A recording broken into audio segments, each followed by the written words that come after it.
En un momento crucial para nuestra región, el futuro del Valle de San Nicolás pende de un hilo. Se habla de progreso, pero ¿a qué costo? ¿Estamos realmente preparados para las implicaciones de un área metropolitana? Hoy y en las próximas semanas tendremos a los líderes y voces más influyentes que valientemente alzan su voz y advierten sobre los peligros ocultos de esta propuesta. Desafiaremos las narrativas, exploraremos los riesgos y buscaremos la verdad juntos.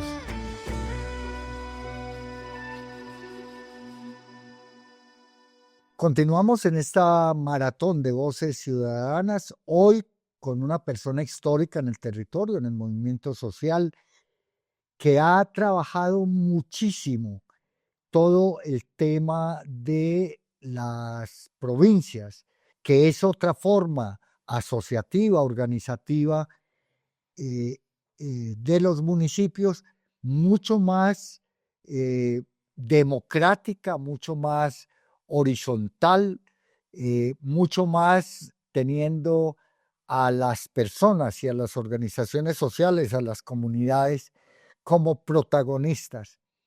Consuelo Montoya ha escrito un libro a propósito que es la función planificadora de la provincia, alcances y enfoques y espacios de participación ciudadana, un libro publicado por Conciudadanía, Universidad de Antioquia y la provincia. Consuelo, bienvenida a esta maratón de voces ciudadanas. Muy buena tarde, Oscar. Un gusto estar aquí en este programa y en este propósito que tienes y que se mancomuna con los propósitos que muchos y muchas tenemos en este territorio. ¿Por qué no a UNAMO? ¿Por qué no a un área metropolitana del Valle de San Nicolás? Bueno, yo ya les he contado desde muchos lugares esas razones de no apoyar una figura como la área metropolitana, pero pues la sintetizaría en términos de que es una figura muy ilusoria. Genera mucha ilusión y genera mucha ambivalencia, en particular frente al tema del desarrollo. Yo he visto pues como todos programas y he escuchado también pues digamos como a los promotores del sí del área metropolitana y digamos que su principal énfasis está en el tema de que es que van a generar progreso, que es una figura asociativa que genera progreso.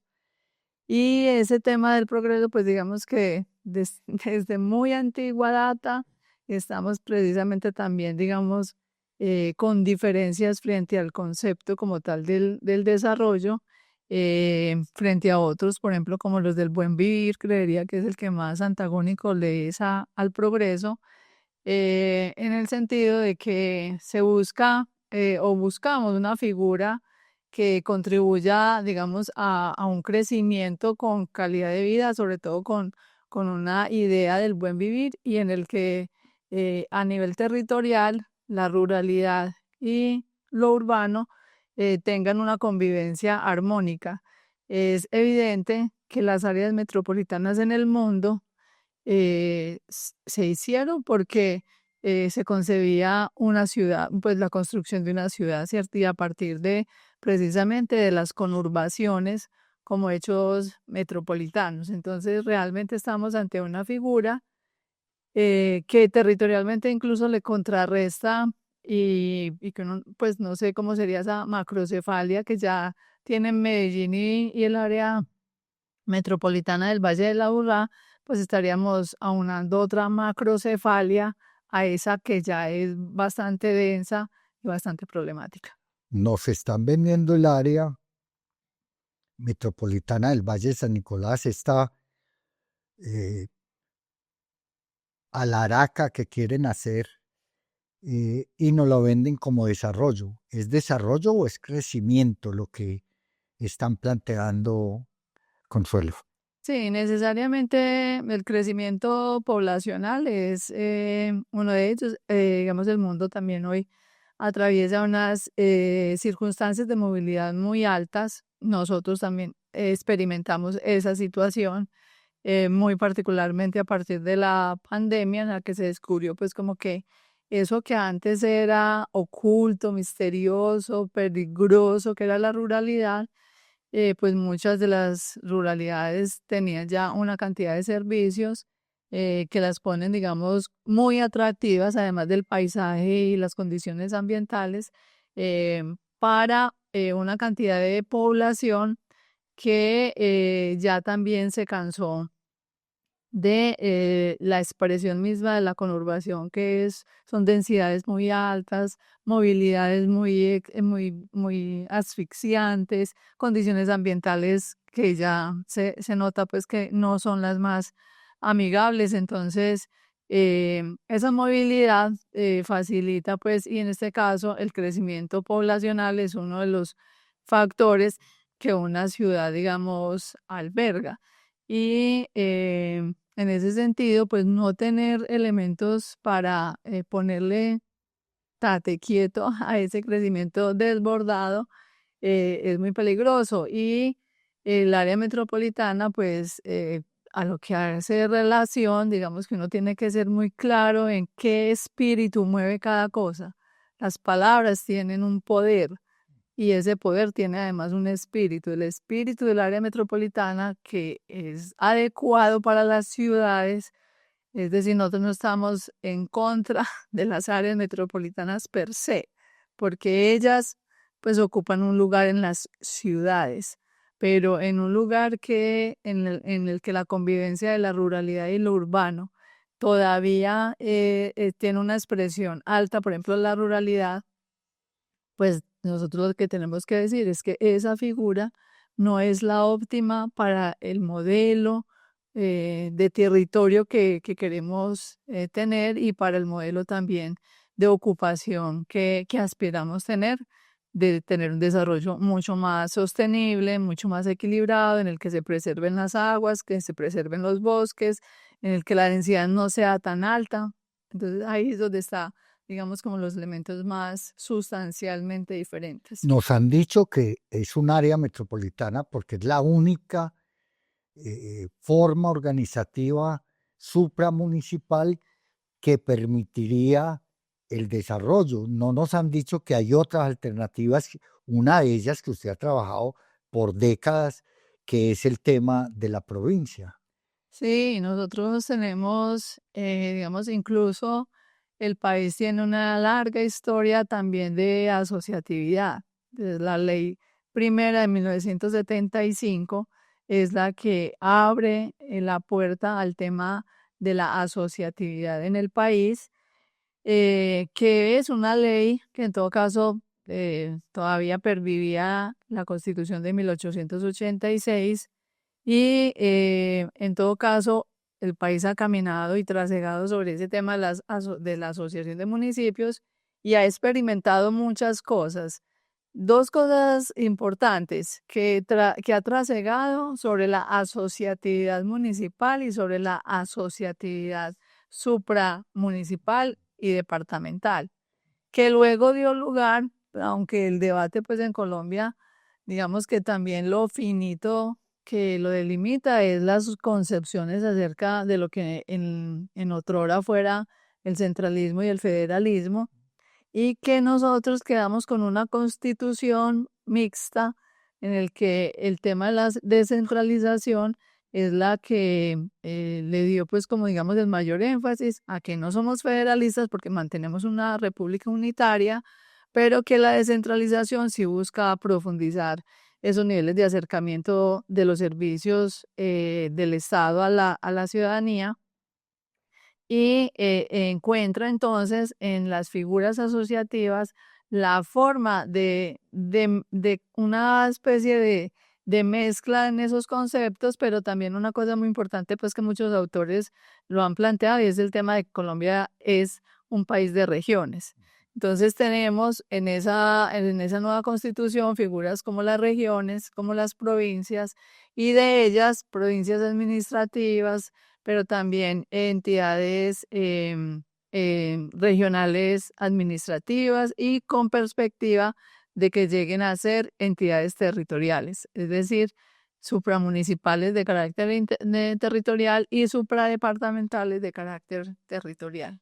¿Le conviene más al oriente antioqueño una juntanza de los 23 municipios y no esto que nos están proponiendo de solo 8 municipios? Creería que sí, y creería que una razón importante es porque hay cosas de la historia y de la trayectoria que son muy valiosas y el país completico, pues o sobre todo donde la figura, la unidad básica territorial es el municipio, el país tiene dos figuras en todos esos lugares, que es em, lugares donde las divisiones se hicieron por provincias históricas que perviven, Santander, Boyacá, Cundinamarca. Pero también hay otros departamentos que la figura de la subregionalización ha tenido mucho sentido. Valle del Cauca, Antioquia, son dos que, por ejemplo, esa figura está integrada dentro de la estructura departamental. Y todos ellos han tenido también, pues, digamos, como una forma de por qué. Y es porque los departamentos, pues, digamos, son una escala muy lejana a la ciudadanía e incluso les es muy complicado el tema de administrar sus propias competencias y buscan hacerlo a través de estas figuras de subregionalización. Como Antioquia tiene la subregionalización, que también es bastante ya de largo aliento y que han funcionado, ¿cierto? Entonces, es una escala primero que ha sido probada, es decir, todos los departamentos tienen una razón por la cual esa figura existe y es que descentralizan sus servicios. Y han tenido diferentes cosas, gerentes, unidades administrativas, para el caso de Antioquia, por ejemplo, para el tema agrícola de la Secretaría de Agricultura funcionó mucho tiempo. Lástima que en este momento, pues, a esta gobernación le dio por suprimir una secretaría tan importante como la de Agricultura, pero todo el mundo, todos los departamentos lo han hecho. Entonces, esa subregionalización ya ha sido probada. No quiere decir que sea la óptima, pues pueda que hayan posibilidades también de fruto también de lo que se ha podido implementar, se pueda ver que hay un municipio que funciona más con otra. Puede ser pues posible de revisarse, pero en realidad ha habido también una construcción histórica, cultural ahí en esas unidades. Ustedes propusieron una ley de provincias para generarle dientes, para generarle posibilidades de desarrollo, para generar eh, pues una estructura a, a esas provincias. Es decir, es un mito el hecho de que sea esta área la única que le funciona a estos municipios y hay otras que podrían igual ser ventajosas y que nos permitirían no dividirnos como región. Sí, pues lo que hemos trasegado pues en la propuesta de provincia en el oriente, o por lo menos pues como las personas que hemos estado muy cercano a este proceso, eh, buscamos que haya una figura que guarde, digamos, unos principios. El primero de ellos, pues que respete las autonomías, que sea más horizontal, o sea, que no sea una figura vertical como toda la estructura del Estado colombiano, que es muy, muy, muy vertical, que pueda horizontalizar, digamos, su funcionamiento, que tenga en la ruralidad un propósito fundamental precisamente para poder contrarrestar o más bien para armonizar esas situaciones del urbanismo que ya hace presencia en la ruralidad y de darle también una funcionalidad para que asuntos como la preservación de los recursos naturales o de las áreas estratégicas que posee el territorio tengan, digamos, una forma muy específica también de poderse materializar. Y un asunto muy importante en este propósito, pues, de este proyecto de ley, es que hayan expresiones de participación ciudadana mucho más, primero que sean reales y concretas pues en esa estructura, y segundo que mejoren lo que hasta ahora tenemos de participación ciudadana en un componente institucional.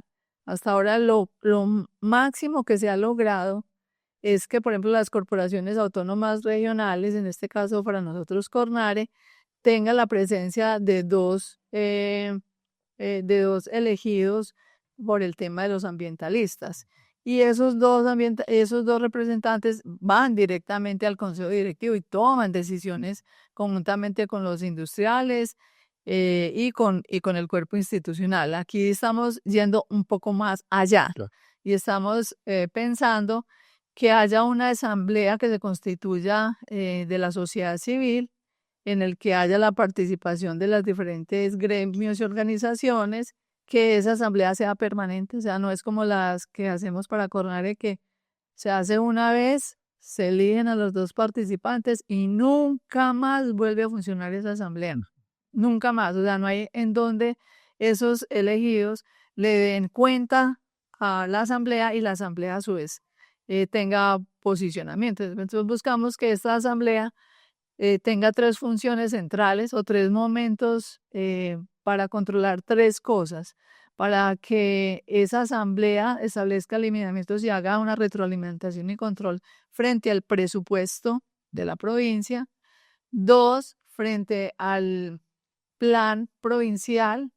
Y tres, para que pueda hacer la evaluación del director de la provincia. Es decir, que haya un control político frente a tres asuntos que son sustanciales. Claro, por supuesto. ¿Y qué ha pasado con ese trámite, Consuelo? Ustedes lo propusieron, aquí estuvieron varios congresistas, recibieron la propuesta. ¿Qué ha pasado con ese trámite? Pues bueno, con ese tema de iniciativas, pues desde la sociedad civil, que no es por la iniciativa legal, pues el trámite que nosotros hemos hecho es ponerlo pues como en manos de congresistas que son quienes tienen la posibilidad y la potestad pues de ponerlo a, a, a darse en la agenda pues política Legislativa, claro. legislativa. Pues yo diría que el país está atravesando unas polémicas tan fuertes y una agenda política que no le ha dado la posibilidad pues como de darle lugar, y que la provincia o todos los mecanismos supramunicipales pues requieren, digamos, una apuesta que probablemente no esté en muchas agendas y que habría que eh, reivindicarla pues como que es una propuesta precisamente desde las bases y no hace Se parte, requiere voluntad política. se requiere voluntad política. Usted escribió un texto hace algunos meses, Consuelo, donde hablaba de los pecados capitales del área metropolitana. ¿Cuáles son? Repitámoslos para que la gente los tenga como argumentos en el momento de hacer un análisis crítico de cuál será su decisión. Sí, me acuerdo de los 7 que son. Bueno, uno es que tergiversa el sentido de la asociatividad, por lo que les expresaba ahora, ¿cierto? La asociatividad se supone que tiene un carácter solidario y en los cuales la igualdad de los componentes es el principio mayor, y en el área metropolitana pues esa relación solidaria no está planteada. El tema de la autonomía de los municipios, entonces uno de los pecados que más vulnera esa área metropolitana es ese sentido de que hay alguien mayor que los demás, ¿cierto? Y que la ley lo recrea por todos los lados, tanto porque el municipio núcleo, que porque el municipio núcleo tiene unas particularidades, pero también su alcalde también. Entonces, digamos, ese es el otro que vulnera, ese es el otro pecado. El otro tiene que ver con con la ausencia de participación ciudadana. Escasamente, pues, en el caso de la Junta Directiva del área metropolitana, pues solamente se muestra como participación a la elección de dos concejales, y digamos, eso es bastante limitado para sobre todo para esta región. Es que en Antioquia yo creo que hay dos regiones que pues que se muestran como abanderadas de la participación y de una estructura organizativa muy sólida y pues amerita que realmente haya una expresión de la sociedad civil que no la representa. El tema de las competencias, que digamos hay una situación ambivalente también frente a las potestades que asume y que entonces van en detrimento de las de carácter municipal. Esas como que las principales de lo que podemos decir son como los grandes pecados del área metropolitana. Y por supuesto, uno que es el principal es el derecho al veto que tiene, pues en este caso, el alcalde de Río Negro, que sería el municipio núcleo, casi que es que los demás municipios trabajen al crecimiento y al mejorestar de Río Negro. Sí, sobre todo que, bueno, sobre eso, pues, que se ha hablado también, pues, como de renuncias o de cambios en la ley. Em, Precisamente, es que estamos hablando de que si se quieren hacer cambios a la ley metropolitana, estamos hablando de otra figura que no es la del área metropolitana. La procedencia del área metropolitana que también proviene de un modelo de 1886, o sea, es que esa figura proviene y parte de las asociaciones de municipios también provienen de una concepción del Estado, de la sociedad, del modelo de desarrollo, que ya no es el de hoy. Entonces, ese asunto del veto es porque, claro, la jerarquía que se pretende y por lo que se pretende es crecer urbanísticamente, ¿cierto? Entonces se necesita un municipio núcleo, el que más crecimiento poblacional tiene, es Río Negro. ¿Y qué se quiere? Anexar sus cabeceras urbanas. ¿Para qué? Para que haya más crecimiento poblacional, más densidades, más producción incluso pues de otros elementos que son necesarios cuando suceda las vías, ¿cierto? La movilidad. Entonces el centro se va chupando todo, porque la macrocefalia tiene esa característica que crece del centro, o sea, todo es para el centro, todo se configura para que las vías se comuniquen con el centro, para que los alimentos se distribuyan en el centro, para que los servicios públicos se generen desde el centro a la periferia. Entonces el concepto es centro-periferia. Exacto. Y ese modelo no es el que queremos en esta región.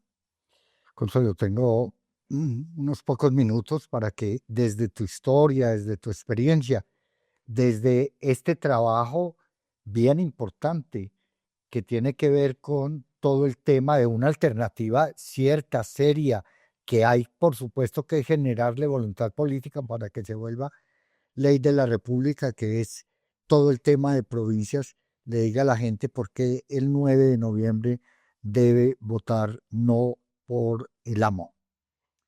Pues yo lo diría como con un sentido de humanismo, en el sentido de que el área metropolitana nos desdibuja como sujetos políticos.